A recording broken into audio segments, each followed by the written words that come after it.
આગળ વાત કરીએ એક મહત્વના સમાચાર વિશે। મહત્વપૂર્ણ સમાચાર સામે આવી રહ્યા છે। જૂનાગઢના માંગરોળ પંથકમાં કમોસમી વરસાદથી પાક નિષ્ફળ ગયો છે। માંગરોળ પંથકમાં પરિસ્થિતિ ખૂબ જ દયનીય છે। ખેડૂતોનો મગફળીનો પાક નિષ્ફળ જતા ફેલ પાકને ખેડૂતો દ્વારા સળગાવાયો છે। ખેતરો ખાલી કરવા માટે મગફળીના પાકને સળગાવ્યો હોવાના દ્રશ્યો જોવા મળી રહ્યા છે। ખેડૂતોમાં તે અંગે રોષ પણ જોવા મળી રહ્યો છે। ખેડૂતોને મજૂરીના પૈસા પોસાય તેમ ન હોવાને કારણે પાકને સળગાવવાની નોબત આવી છે।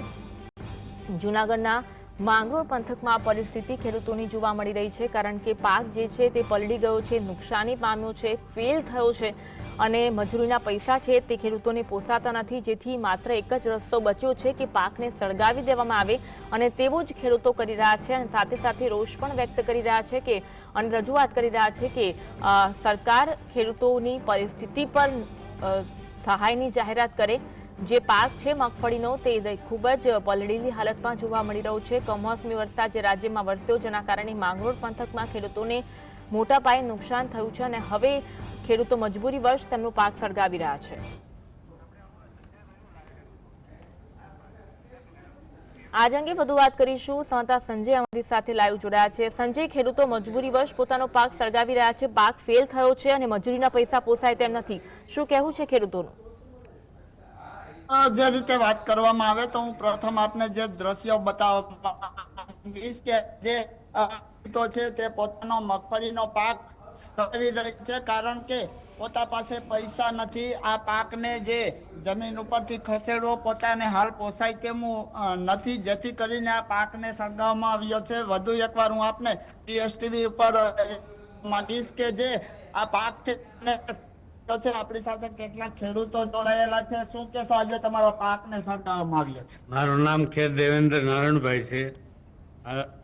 મેં મગફળી 2 વખત વાવી છે। પહેલી વખત વરસાદ ખૂબ થયો ત્યારે ઉગી નથી, બીજી વખત થયો વરસાદ પછી અત્યારે માથે વરસાદ પડ્યો તો પાથરા સડી ગયા છે।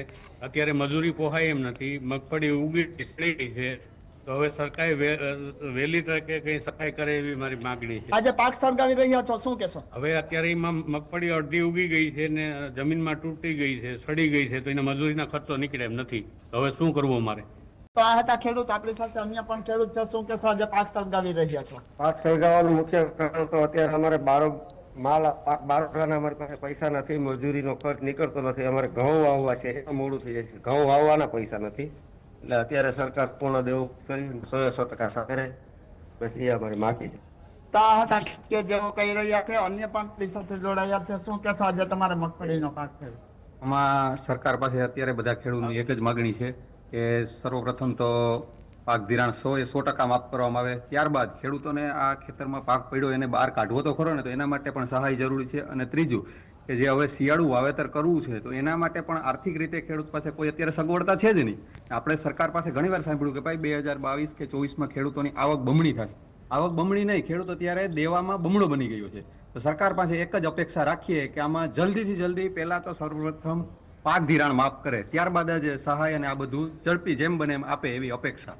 તો આ હતા ખેડૂત કે જેઓ કહી રહ્યા છે સરકાર પાસે જે દેવું માફ કરી રહ્યા છે। હજુ હું આપને એકવાર દ્રશ્ય બતાવીશ માંગીશ કે ખેડૂતોએ પોતાના છોકરાઓની જેમ ઉછેરેલો જે આ પાક છે તે હાલ સળગાવી રહ્યા છે અને ખેડૂતો ક્યાંય ને ક્યાંય મુશ્કેલીમાં મુકાયા છે। જી આભાર સંજય, જોડાવા માટે અને માહિતી આપવા માટે।